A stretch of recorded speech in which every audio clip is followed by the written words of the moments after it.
Monsieur le Président, Madame la Ministre, Monsieur le rapporteur, chers collègues, je suis très heureux au nom du groupe écologiste et social de pouvoir dire en quelques mots notre soutien à cette proposition de loi que nous considérons pour être d'intérêt général majeur. Et heureux aussi de constater l'union de la gauche et des écologistes pour soutenir cette proposition de loi. En proposant une réforme du pacte Dutreil, cette proposition interroge la légitimité de l'héritage, des donations et successions, en ce qu'elles peuvent altérer le contrat social et miner les valeurs de la République.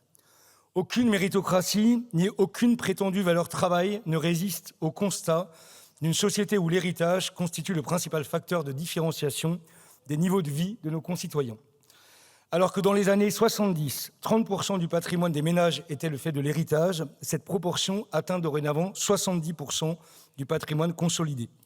En d'autres termes, cela signifie que le travail ou le mérite, même altéré de rémunération distribuée sur le fondement de représentations sociales discutables, que le travail ou le mérite, donc, pèse moins que la naissance pour expliquer la richesse ou la pauvreté de nos concitoyens.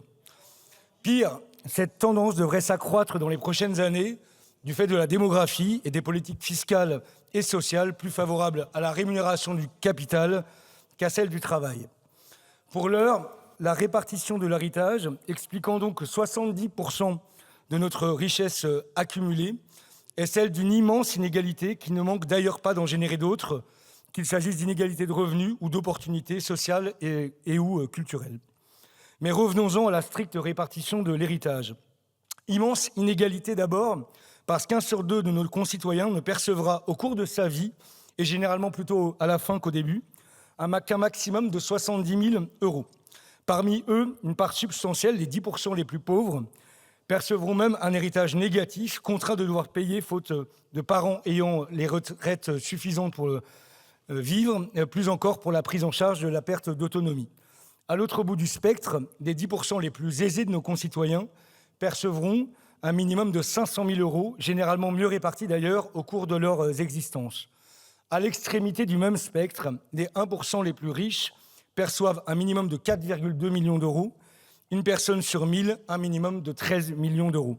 Ces chiffres sidérants ne sont issus d'aucune officine universitaire suspectée gauchiste, mais du Conseil d'analyse économique, organisme rattaché au Premier ministre. Ces inégalités de concentration patrimoniale n'ont d'égal dans l'histoire qu'à la veille des deux grandes guerres mondiales, celles-ci ayant indirectement contribué à égaliser la situation des ménages par la destruction physique du capital. Gageons que notre Assemblée puisse admettre qu'une autre issue soit préférable. Évidemment, le pacte Dutreil n'est pas seul responsable de cette situation. Celle-là est notamment le fait de lois et règlements laxistes qui autorisent des pratiques d'optimisation ayant pour effet que les plus riches payent à proportion de leurs revenus infiniment moins d'impôts que la moyenne de nos concitoyens, comme mis en évidence par mes collègues Eva Sas et Clémentine Autain lors de l'adoption en première lecture de la loi dite Zuckman. Mais le pacte Dutreil n'y est pas pour rien et son analyse critique illustre bien les fantasmes et incompréhensions savamment entretenus par ceux qui plaident pour que surtout rien ne change, à l'image des propos de Madame la Ministre tout à l'heure, qui cite les agriculteurs, alors même que la PPL concerne les exploitations dont la valeur est au moins égale à 50 millions d'euros. Il n'y a pas énormément d'agriculteurs qui sont dès lors concernés. En moyenne, d'ailleurs, les bénéficiaires du pacte perçoivent l'équivalent de 2 millions d'euros. Autrement dit, une part majoritaire, très substantielle des pactes ne sont pas concernés par cette proposition de loi qui propose de diminuer l'exonération de 75 à 50% pour les seuls pactes supérieurs à 50 millions d'euros, faut-il le rappeler. Il n'est ainsi nullement dans notre intention de spolier les petits propriétaires, ni même que soit vendu à la découpe l'appareil productif de notre pays, mais de mieux faire payer leur juste part aux plus grandes fortunes. De même, notre groupe a déposé un amendement qui oblige au maintien de l'emploi lorsqu'un pacte est conclu. Conclure en vous disant que nous ne nions pas les effets de bord et autres imperfections de cette proposition de loi, comme c'était d'ailleurs le cas de la taxe Zuckman présentée dans cet hémicycle.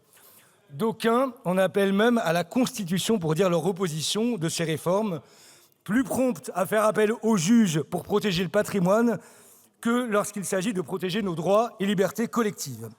Nous pensons en tout état de cause qu'un chemin législatif doit être ouvert pour corriger ces inégalités et permettre une plus juste contribution au redressement de nos comptes publics par celles et ceux qui le peuvent le plus.